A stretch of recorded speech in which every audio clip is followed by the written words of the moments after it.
Counting का countdown शुरू हो चुका है, लेकिन एग्जिट पोल के अनुमानों के मुताबिक आरजेडी खेमे में बाहर है। तेजस्वी यादव के लिए डबल जश्न का दिन है। एग्जिट पोल ने जीत की तस्वीर तो खींच दी है, लेकिन आज उनकी सालगिरह भी है। तेजस्वी जश्न को लेकर सतर्क हैं। उन्होंने अपने कार्यकर्ताओं को साफ साफ संदेश दे दिया है कि नतीजे जो भी हो शालीनता से स्वीकार करें। पटना शहर की सड़कों पर अभी से तेजस्वी को सीएम पेश करने वाले पोस्टर टंगने लगे हैं। लेकिन आज तेजस्वी यादव 31वीं सालगिरह मना रहे हैं और अगर कल के नतीजे उनके फेवर में आए तो वो इस सूबे के सबसे कम उम्र के मुख्यमंत्री होंगे। किसानों के पैदावार का मूल्य, बच्चों की हमारी सही और क्वालिटी एजुकेशन, गुणवत्ता पूर्वक शिक्षा, ऊंची शिक्षा, अनेक जगह पर इंडस्ट्रियलाइजेशन, जितनी भी समस्या झेल रही है उसी को निदान के लिए तो तेजस्वी पर वो विश्वास करने जा रहे हैं। तो उन्हें हम पर विश्वास है तो जश्न तो उनका होगा। हमें तो विश्वास को शालीनता पूर्वक पूरा करने का प्रयास करना है। तो जश्न हमारा नहीं, जश्न उनका हो सकता है, हमारे लिए जश्न नहीं है। ये अपनी जीत को समर्पित कर दो उस आम जन जो तकलीफों में जिम्मेवारी देने का मन बनाया है, उम्मीदवार के रूप में विधायक को और सरकार के रूप में तेजस्वी को। ख्याल कर ले जना, केवल यही तेजस्वी जी बताने का प्रयास करें और दल भी यही कहना चाहता है। जनता के दुख और तकलीफ को दूर करने के बाद जब आकलन जनता करके हमें कहेगी हाँ आप प्रण के मुताबिक, अपनी वचनबद्धता के मुताबिक, आप घोषणा पत्र के मुताबिक, उस दिन हम अपने को मानेंगे कि जनता ने जो मौका दिया तो सचमुच ही हम उनके इच्छाओं के अनुसार खरे उतरे। कल बिहार में चुनाव के नतीजे आएंगे, उससे पहले तेजस्वी यादव का जन्मदिन आज है। एग्जिट पोल में आए रुझानों के मुताबिक आरजेडी कार्यकर्ताओं में जोश है और तेजस्वी के बर्थडे पर पटना में लगे पोस्टर इसकी गवाही भी दे रहे हैं। और जानकारी दे रहे हैं आज तक संवाददाता कुमार अभिषेक। बिहार चुनाव के आखिरी नतीजों में अब कुछ घंटों का ही वक्त बचा है और पटना की सड़कों पर तेजस्वी यादव की तस्वीरों वाला पोस्टर दिखाई देने लगे हैं। तेजस्वी यादव का आज जन्मदिन है, 31वां जन्मदिन उनका पूरा हो रहा है और वो 32वें साल में प्रवेश करेंगे। और इस तरह की तस्वीरें, इस तरह के पोस्टर्स जो उन्हें जन्मदिन पर बधाई दे रहे हैं, ऐसे पोस्टर्स पटना की सड़कों पर, चौक चौराहों पर अब लगने शुरू हो गए हैं। हालांकि तेजस्वी यादव की तरफ से साफ तौर पर कहा गया है कि किसी तरह का कोई हुड़दंग नहीं होना चाहिए, सादगी से उनका जन्मदिन मनाएं। आज उनके घर पर भी आने वालों की तादाद कम होगी। उन्होंने साफ तौर पर नेताओं को, कार्यकर्ताओं को सादगी से अपनी अपनी जगहों पर ही ऐसे अपनी जन्मदिन मनाने की बात कही है। जिस तरीके से एग्जिट पोल आए हैं और जिस तरीके से इंडिया टुडे एक्सिस आज तक का जो सर्वे है उसने सबसे आगे और साफ तौर पर सीधा और पूर्ण बहुमत आरजेडी गठबंधन को दे रहा है, उससे साफ है कि पार्टी काडर में इस वक्त बहुत ज्यादा हलचल है, उत्साह है, लेकिन इसे फिलहाल कंट्रोल करके रखा गया है। हमारे 3 संवाददाता इस वक्त तमाम जानकारी के साथ हमारे साथ जुड़ गए हैं। सुजीत झा हमारे साथ सीएम आवास के बाहर से हैं, कुमार कुणाल हमारे संवाददाता जेडीयू दफ्तर के बाहर से हैं, कुमार अभिषेक इस वक्त आरजेडी दफ्तर के बाहर से जुड़ गए हैं। सबसे पहले सुजीत झा का रुख करते हुए, सुजीत, मायूसी का माहौल अब भी है वहां पर या फिर अभी उम्मीद की किरण बाकी है? क्योंकि कल नतीजे आने हैं, लेकिन उससे पहले जो एग्जिट पोल आए हैं वो दरअसल सीएम के फेवर में नहीं है। बिल्कुल नेहा, मायूसी का माहौल तो हम नहीं कहेंगे, लेकिन एग्जिट पोल में जो नतीजे आए हैं उसको मानने के लिए तैयार नहीं है जेडीयू, खासतौर पर एनडीए के जो नेता हैं। और कल दिन भर इसी माथापच्ची में लगे रहे तमाम लोग, जो नेतागण हैं, जो पार्टी ऑफिस में एक एक सीट का आकलन करके वो ये मानने को तैयार नहीं है कि एनडीए को बहुमत नहीं आएगा। उनका कहना है कि करीब 130-135 के करीब में सीट उनको आ रही है और जो एग्जिट पोल में दिखाया गया है वो उसमें तर्क भी देते हैं कि पहले के एग्जिट पोल किस तरह से गलत हुए थे। मुख्यमंत्री नीतीश कुमार भी आश्वस्त हैं, उनकी बातचीत जो नेताओं से हुई है लगातार, वो सभी को ये कह रहे हैं कि आप निश्चिंत रहिए, सरकार हमारी ही बनेगी। तो मायूसी का इस तरह के नहीं, लेकिन एक मन में एक कह सकते हैं कि अब 24 घंटे से भी कम का समय रह गया पहला रुझान आने में। तो ऐसे में मन में धुकधुकी तो लगी हुई है। परिणाम आने का, जो परीक्षा देने के बाद जो परिणाम को लेकर छात्रों में होता है, उस तरह का है, क्योंकि ये सबसे कठिन चुनाव रहा है हम ये नीतीश कुमार के लिए, ये हम कह सकते हैं, क्योंकि जिस तरह से ग्राउंड पे 15 साल के शासन का एंटी इनकम्बेंसी दिखाई दिया, तो वो निश्चित रूप से वो चीज है। और आप देखिए कि हमेशा नीतीश कुमार ने जो भी पिछले 2005 में हो, 2010 में हो, 2015 में हो, वो जिस गठबंधन में भी रहे और अच्छी मेजॉरिटी के साथ, पूर्ण बहुमत के साथ उन्होंने सरकार बनाई है। इस बार खुद जेडीयू की तरफ से या एनडीए की तरफ से कहा जा रहा है कि बहुमत आ जाएगा। 122-23 का बहुमत का आंकड़ा है। सुजीत, मैं लौटूंगी आपके पास। हमारे दो संवाददाता भी हमारे साथ जुड़े हुए हैं, उनके पास भी वापस आएंगे, लेकिन इस बीच बिहार में कांग्रेस का जोश भी हाई है। दरअसल 2 बड़े नेता दिल्ली से पटना कूच कर चुके हैं ताकि हालात काबू में रहे। जाति और धर्म का बंधन बिहार तोड़ेगा और पूरे देश के लिए एक नई दशा और दिशा की शुरुआत करेगा। हमारे देश को भारतीय जनता पार्टी ने नफरत, बंटवारे, जात और धर्म में बांट दिया है। हर व्यक्ति एक दूसरे का धर्म और जाति पूछने लगा है। कहीं ना कहीं रोजगार, युवाओं की आशा आकांक्षा पीछे खो गई। देश के विभिन्न हिस्सों से, जो बिहार में, उत्तर प्रदेश में, झारखंड में, बुंदेलखंड में थे, जिनमें बड़ी संख्या बिहार के लोगों की भी थी, तो अपने आप को ठगा सा महसूस करते थे कि अगर हमारे यहाँ रोजगार होते तो जो अपमान का दंश उनको झेलना पड़ा था, शायद वो ना झेलना पड़ता। और अगर नतीजे खराब आते हैं तो मैं मानता हूँ उसके लिए वर्तमान सरकार को शायद उसने दोषी माना होगा। जो नई, इतना स्पष्ट है कि बिहार के लोगों ने मन बना लिया है एक नई सरकार का, जो उनके जाति जिंदगी में जो कोहराम मचा हुआ है, रोजगार का सवाल हो, स्वास्थ्य, शिक्षा, दवाई, सिंचाई का मामला हो, जो नेता प्रतिपक्ष तेजस्वी जी लगातार लोगों के साथ एक इलेक्ट्रीफाइंग सिनर्जी में थे, मैं समझता हूं उसकी तस्दीक हुई है। महागठबंधन के नैसर्गिक जो आपसी तालमेल था, उसकी जीत हुई है। सच कहूं तो बिहार की जीत होने जा रही है 10 नवंबर को। कोई नेक टू नेक फाइट नहीं है। एग्जिट पोल्स में जो होता है, वो जो जिनको मध्यम दर्जे के लोग हैं और अमीर हैं, उनके द्वारा ज्यादा नतीजे आते हैं। जो गरीब की झोपड़ियों के वोट हैं, वह एग्जिट पोल में परिलक्षित नहीं होता है। और यह जो 40% हमारे गरीब जो हैं, वह पूरे के पूरे तौर पर एनडीए गठबंधन के साथ है। सरकार पूर्ण बहुमत, 2/3 के बहुमत से बन रही है। कुमार अभिषेक हमारे संवाददाता आरजेडी दफ्तर के बाहर से हैं। कुमार कुणाल जेडीयू दफ्तर के बाहर से। सबसे पहले कुमार अभिषेक का रुख करेंगे। कुमार, डबल जश्न की तैयारियां वहां पर चल रही हैं या फिर थोड़ा कदम फूक फूक कर रखा जा रहा है? कल तक का इंतजार किया जाएगा और क्या हिदायतें दी गई हैं तेजस्वी यादव की तरफ से कार्यकर्ताओं को? नेहा, मैं तेजस्वी यादव के घर के बाहर, जो लालू और राबड़ी देवी का सरकारी आवास है, मैं उसके घर के बाहर मौजूद हूं और आपके मैं दृश्य दिखा दूं। ये वो घर है जहां इसके भीतर तेजस्वी यादव मौजूद हैं। आज उनका जन्मदिन है, लेकिन जिस तरीके से इस चुनाव में नैरेटिव अलग सेट किया है तेजस्वी यादव ने, कुछ उसी तरीके से छवि बदलने की भी एक कवायद है।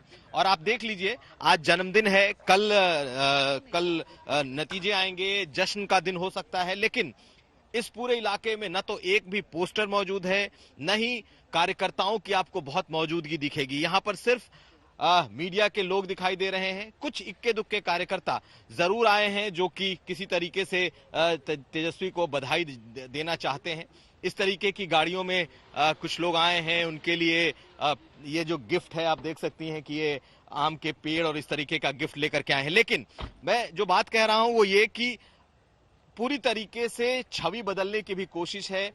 पहले की जो छवि है उससे निकलने की कोशिश है, क्योंकि जन्मदिन हो, जश्न का वक्त आने वाला हो और आरजेडी कार्यकर्ता सड़कों पर न दिखाई दें, उनके पोस्टर्स, बैनर बिल्कुल नहीं दिखाई दें, ये अपने आप में बिल्कुल ताज्जुब लगता है। और जिस तरीके से तेजस्वी यादव और आरजेडी ने साफ कहा है कि सादगी से उनका जन्मदिन मनेगा, किसी तरह का कोई हुड़दंग नहीं हो सकता। अगर कल जीत होती है तो कोई भी सेलिब्रेशन सड़कों पर हर्ष फायरिंग और दूसरे तरीके का नहीं दिखना चाहिए। तो ये बहुत बड़ा बदलाव, एक कह सकते हैं कि छवि को लेकर के है और इसको बहुत कुछ हद तक मेंटेन करने की कोशिश भी हो रही है। कोई कार्यकर्ता यहां पर मुझे दिखाई नहीं दे रहा, इक्के दुक्के कार्यकर्ताओं को छोड़कर, जबकि अगर पहले का वक्त होता तो ये पूरा का पूरा इलाका पोस्टरों से पटा होता। कहीं ना कहीं तो छवि कुल ये हालात बदलने को लेकर तमाम ये कवायद चल रही है और ऐसे में अब हम रुक करेंगे।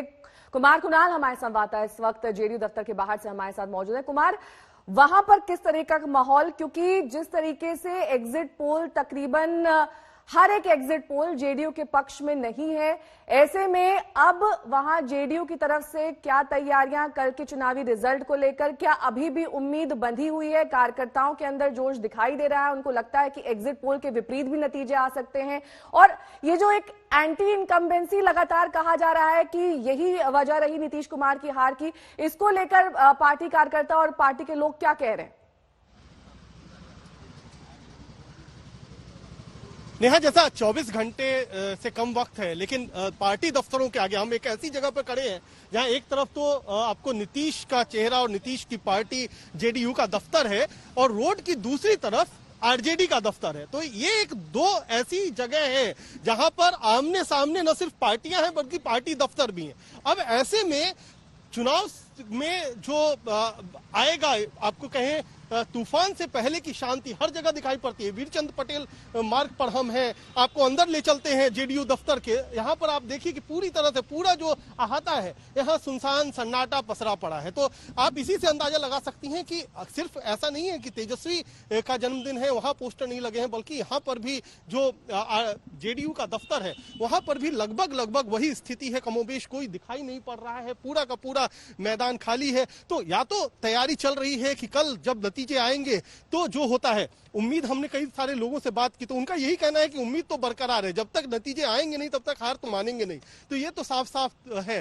तो नीतीश की छवि पर पूरा भरोसा है, बीजेपी को भी जेडीयू को भी। लेकिन अभी दोनों तरफ, दोनों खेमों में, चाहे आरजेडी हो चाहे जेडीयू हो, दोनों खेमों में शांति है और यहाँ पर भी पूरा सन्नाटा पसरा हुआ है। जैसे हम तस्वीरों में आपको साफ तौर पर दिखा रहे हैं, जेडीयू दफ्तर के अंदर की तस्वीरें हैं। हाँ, एक मुस्कुराता हुआ चेहरा है नीतीश जी का जो यहाँ पर अभी भी बने हुए हैं। शायद इसी छवि के भरोसे जेडीयू भी है कि नीतीश जी का ये जो करिश्माई चेहरा है वो काम आ जाए। 15 साल से जैसे लोग उनको पसंद कर रहे हैं, शायद इस बार दोबारा उनमें भरोसा जताएं और फिर दोबारा वापसी हो एग्जिट पोल के उलट। सुजीत झा हमारे संवाददाता लगातार हमारे साथ जुड़े हुए हैं। सुजीत, नीतीश खेमे में आप कह रहे हैं कि अभी कल के रिजल्ट्स का इंतजार चल रहा है, लेकिन जिस तरीके से नीतीश कुमार चुनावी रैलियों में सामने आए, उन्होंने कहा कि उनका आखिरी चुनाव होगा, ये उनके पक्ष में गया या फिर इसको लोगों ने दूसरी तरीके से देखा और ये कहा कि हाँ भाई अब 15 साल दे दिए हैं इनको परख लिया है और अब दूसरों को मौका मिलना चाहिए, यानी कि कहीं ना कहीं एंटी इनकम्बेंसी हावी रहा इस चुनाव में? देखिए, ये तो बात लगातार चुनाव प्रचार के दौरान ही कहा जा रहा है कि 15 साल शासन करना और उसके बाद एंटी इनकम्बेंसी होना कोई बहुत बड़े आश्चर्य की बात नहीं है और ये होता रहा है। लेकिन नीतीश कुमार की छवि कुछ ऐसी है कि बहुत सारे लोग, जो हम युवा नहीं कह सकते लेकिन जो प्रौढ़ अवस्था में है, उनको लगता है कि नीतीश कुमार एक बेहतर प्रशासक हैं। लेकिन युवा वर्गों में एक खास इस बार ये देखने को मिला कि खासतौर पर जो युवा नेतृत्व के प्रति उनका रुझान ज्यादा था। तो कुल मिलाकर देखिए तो एंटी इनकम्बेंसी के हालात थे और आखिरी जो प्रचार के दौरान उन्होंने कहा कि ये उनका आखिरी चुनाव है, इसका कोई विशेष उस तरह का प्रभाव होता दिखा नहीं, क्योंकि बहुत सारे लोगों की तरफ से, जेडीयू नेताओं की तरफ से क्लियरिफिकेशन आ गया कि ये स्लिप ऑफ टंग हो सकता है, क्योंकि उनका कहना है कि अंत भला तो सब भला। तो कहने का मतलब ये भी हो सकता है कि हमको 5 साल दीजिए, हम 5 साल में जो भी आपकी शिकायतें हैं उनको दूर करेंगे, ये बात भी कहने की हो सकती है नीतीश कुमार की तरफ से। हालांकि उसके बाद से उनका कोई इस तरह से वक्तव्य आया नहीं कि उन्होंने किस संदर्भ में इस बात को कहा है, लेकिन लोग अपनी अपनी तरह से उसकी व्याख्या कर रहे हैं। और लेकिन उसका चुनाव पर बहुत ज्यादा असर पड़ा है, ऐसा ग्राउंड पे जाने पर पता नहीं चलता कि इसका बहुत ज्यादा असर पड़ा है। लेकिन जेडीयू अब आश्वस्त है और एक एक सीट का आकलन करने के बाद उनका कहना है कि वो सरकार बनाएंगे और नीतीश कुमार के नेतृत्व में सरकार बनाएंगे। सबसे बड़ी बात यह है कि ये लोग कह रहे हैं कि कम सीटें हैं आएंगी जेडीयू की, तो वो मुख्यमंत्री बनेंगे कि नहीं। इंडिया टुडे एक्सिस माई इंडिया के एग्जिट पोल्स के मुताबिक तेजस्वी यादव के पक्ष में नतीजे आने वाले हैं, मगर इसके साथ ही आपको इसी एग्जिट पोल के हिसाब से अगर दिखा दें तो किस दल को कितने फीसदी वोट मिले हैं, इस रिपोर्ट के जरिए देखिए।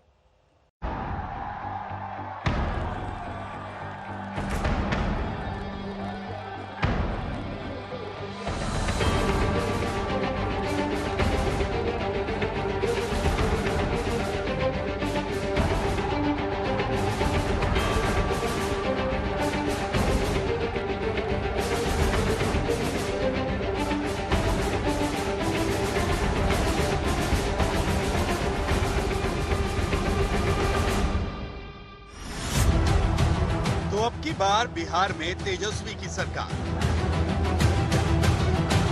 कम से कम इंडिया टुडे ग्रुप और एक्सिस माई इंडिया का एग्जिट पोल तो यही कहता है कि बिहार में लालू के लाल ने कर दिया कमाल।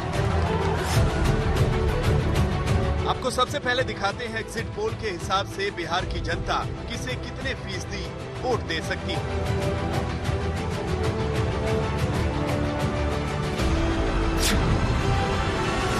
एनडीए को 39% वोट मिल सकता है। महागठबंधन को सबसे ज्यादा 44% वोट मिल सकते हैं। एलजेपी को 7% वोट मिल सकता है।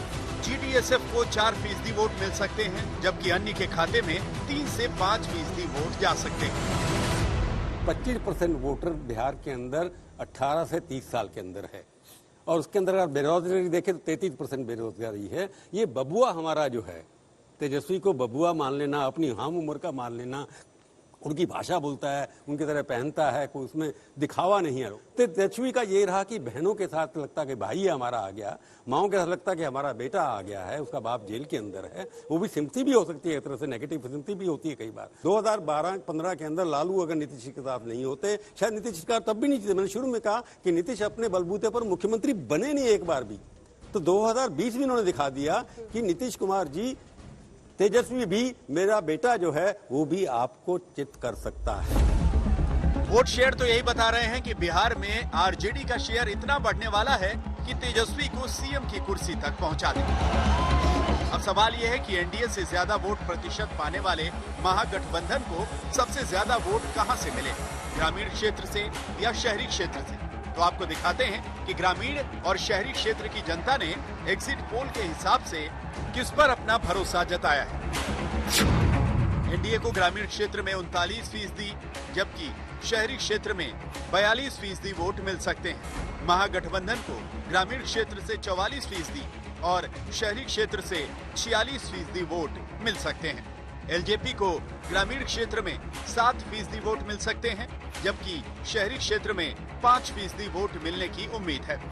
जीडीएसएफ को ग्रामीण क्षेत्र में 4%, जबकि शहरी क्षेत्र में 2% वोट मिल सकते हैं। बात अगर प्रोग्रेसिव डेमोक्रेटिक अलायंस यानी पीडीए की हो, तो पीडीए को ग्रामीण क्षेत्र में 1%, जबकि शहरी क्षेत्र में भी 1% वोट मिल सकता है। अन्य के खाते में 5% ग्रामीण वोट, जबकि 4% शहरी वोट जा सकते हैं। एग्जिट पोल के मतदान का शेयर देखें तो मालूम चलता है कि महागठबंधन पर ग्रामीण और शहरी दोनों क्षेत्रों के मतदाताओं ने भरोसा जताया है। बिहार की राजनीति में यादव मुस्लिम गठजोड़ का खासा तालमेल दिखता है, लिहाजा आपको एक और आंकड़ा दिखाते हैं। ये आंकड़ा यादव मुस्लिम और सामान्य वर्ग के मतदाताओं के मत का शेयर है। एग्जिट पोल के मुताबिक एनडीए को यादवों का 10% वोट, मुस्लिमों का 9% वोट, जबकि सामान्य वर्ग का 60% वोट मिल सकता है। महागठबंधन को यादवों का 83% वोट, मुस्लिमों का 79% वोट, जबकि सामान्य वर्ग का 19% वोट मिल सकता है। एलजेपी के हिस्से यादव और मुस्लिम के 1% वोट, जबकि सामान्य वर्ग के 11% वोट जा सकते हैं।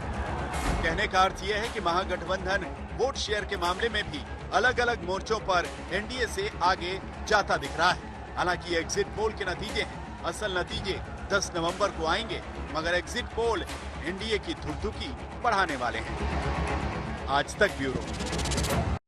एक्सिस माई इंडिया और इंडिया टुडे ग्रुप के एग्जिट पोल की खासियत यह है कि ये वास्तविक नतीजों की कसौटी पर खरा उतरता है। अगर बिहार के चुनाव में नतीजों का अनुमान महागठबंधन की तरफ दिख रहा है, तो इसमें बड़ी भूमिका युवाओं की हो सकती है। एग्जिट पोल से लगता है कि इस बार युवाओं ने जाति और धर्म से परे जाकर महागठबंधन की जीत का रास्ता आसान कर दिया है।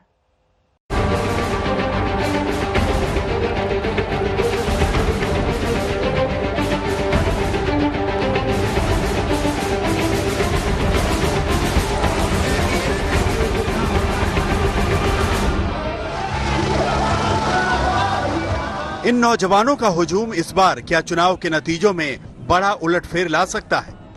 अगर एक्सिस माई इंडिया और इंडिया टुडे ग्रुप के एग्जिट पोल को देखें तो युवाओं का वोट तेजस्वी को मुख्यमंत्री की कुर्सी तक पहुंचा सकता है। हमको बेरोजगारी को दूर करना है। हमारे बिहार के लोगों को अच्छी शिक्षा बिहार में मिले, हमारे बिहार के लोगों को अच्छा अस्पताल मिले, बाहर जाने की जरूरत ना मिले, बिहार में कारखाने लगे, बिहार में रोजी रोटी नौकरी उपलब्ध हो, हम लोग ये काम करना चाहते हैं। एक्सिस माई इंडिया और इंडिया टुडे के एग्जिट पोल के मुताबिक युवाओं ने महागठबंधन की जीत के लिए बड़ा काम किया है। 18 साल से 35 साल की उम्र के लोगों ने महागठबंधन पर ज्यादा भरोसा किया। वैसे ही कोरोना काल में बाहर से आए प्रवासी मजदूरों का रुख नीतीश से ज्यादा तेजस्वी की तरफ दिखता है। तेजस्वी ने चुनाव में कोरोना काल में सरकार की लापरवाही को बड़ा मुद्दा बना दिया, जिस पर सरकार से जवाब देते नहीं बन रहा था। झूठा वादा करना होता तो हम करोड़ नौकरियों देने का वादा करते हैं, लेकिन हमने 10 लाख इसलिए कहा है क्योंकि 4.5 लाख नौकरियां रिक्त पड़ी हैं, ऑलरेडी बजट में प्रोवाइडेड है। मान लो एक मणिपुर एक छोटा सा राज्य है, वहाँ 1 लाख आबादी पे 1000 से ज्यादा पुलिसकर्मी हैं, लेकिन बिहार में 1 लाख आबादी पे 77 है, 77 है केवल। तो वो खाली पदों को तो भरना ही है। तो इन सारे अलग अलग क्षेत्रों में अगर आप जाओगे तो आप 4.5 लाख तो ऑलरेडी जो है वो खाली है। जो 5.5 लाख जो नौकरियां जो हम बता रहे हैं वो सभी राष्ट्र औसत के मुकाबले सभी मानकों को मिलाते हुए मिला के करना है। 10 लाख फालतू बात है ये। आप 10 लाख का पोस्ट है, 10 लाख का पोस्ट है, कहां से पोस्ट क्रिएट करिएगा? पहला कैबिनेट का पहला साइन नहीं, क्या करिएगा? है अधिकार, कर दीजिएगा। इससे बढ़कर के गलत बात लोग बोल रहे हैं, जो लीगल बात है ही नहीं, एकदम उसका कोई मतलब नहीं है। ये ऐसे ही लोगों को गुमराह करने के लिए कहा जा रहा है। अगर एग्जिट पोल सही निकला तो कई पुरानी धारणाएं खत्म हो सकती हैं, चाहे ग्रामीण क्षेत्र हो या शहरी, हर जगह महागठबंधन आगे दिख रहा है। जहां एनडीए को ग्रामीण क्षेत्र में 39% वोट मिलते दिख रहे हैं, वहीं महागठबंधन को 44%, जबकि शहरी क्षेत्र में एनडीए को 42 और महागठबंधन को 46% वोट मिलते दिख रहे हैं। पिछले लोकसभा चुनाव में बिहार में महागठबंधन का सूपड़ा साफ हो गया था, लेकिन इस बार लगता है कि बाजी पलट सकती है। आज तक ब्यूरो। दिल्ली की बात करेंगे, जो इस वक्त डबल मुसीबत का सामना कर रही है। एक तरफ कोरोना के मामले लगातार बढ़ रहे हैं। हालत यह है कि दिल्ली में पिछले 24 घंटे में 7,500 से ज्यादा नए मामले सामने आए, जबकि 77 लोगों की मौत हुई है। दिल्ली में अब तक करीब 7,000 लोगों की जान जा चुकी है। उधर प्रदूषण से दिल्ली परेशान है। दिवाली पर पटाखों पर बैन है, लेकिन दिल्ली का पोल्यूशन स्तर लगातार बढ़ता जा रहा है। आज एनजीटी में अहम फैसला आने वाला है। 15 अक्टूबर तक दिल्ली का पोल्यूशन लेवल काफी रीजनेबल है। कई बार कहते हैं एवरेज क्वालिटी होती है, ठीक क्वालिटी होती है, बट 15 अक्टूबर के बाद अचानक ऐसा क्या होता है, दिल्ली के अंदर एकदम से पोल्यूशन हो जाता है। दिल्ली में नहीं, पूरे नॉर्थ इंडिया के अंदर ऐसा होता है। और उसका एक ही कारण है कि पास के राज्यों के अंदर जो पराली जलाई जा रही है, दिल्ली ने उसका सोल्यूशन इतना कॉस्ट इफेक्टिव, इतना कारगर सोल्यूशन निकाला है कि आप उसके अंदर जो पूसा इंस्टीट्यूट ने एक केमिकल बनाया, एक घोल बनाया, उसको आप छिड़क दीजिए खेतों के अंदर और 20 दिन के अंदर पराली गल जाती। बहुत ही सिंपल सॉल्यूशन है। मैं कहता हूँ ये बड़ी खतरनाक बीमारी है। ये मत मानिएगा कि मुझे नहीं होगी, अगर होती है तो बहुत खतरनाक भी हो जाती है। अगर खराब हो जाए कोरोना तो डेथ भी हो सकती है। तो आपको सतर्क रहने की जरूरत है। और कई लोग ये कहते हैं मुझे हो जाएगा तो क्या फर्क पड़ेगा जी। हो सकता है आपको फर्क ना पड़े, हो सकता है आपकी इम्यूनिटी इतनी अच्छी आपको हो भी ना, परंतु अगर आपको हो जाता है और आपकी इम्यूनिटी अच्छी है, आपको कुछ भी ना हो, पर आपके परिवार में माता पिता हैं, बच्चे हैं, उनको अगर होगा तो उनके लिए तो बड़ा डेंजरस हो सकता है।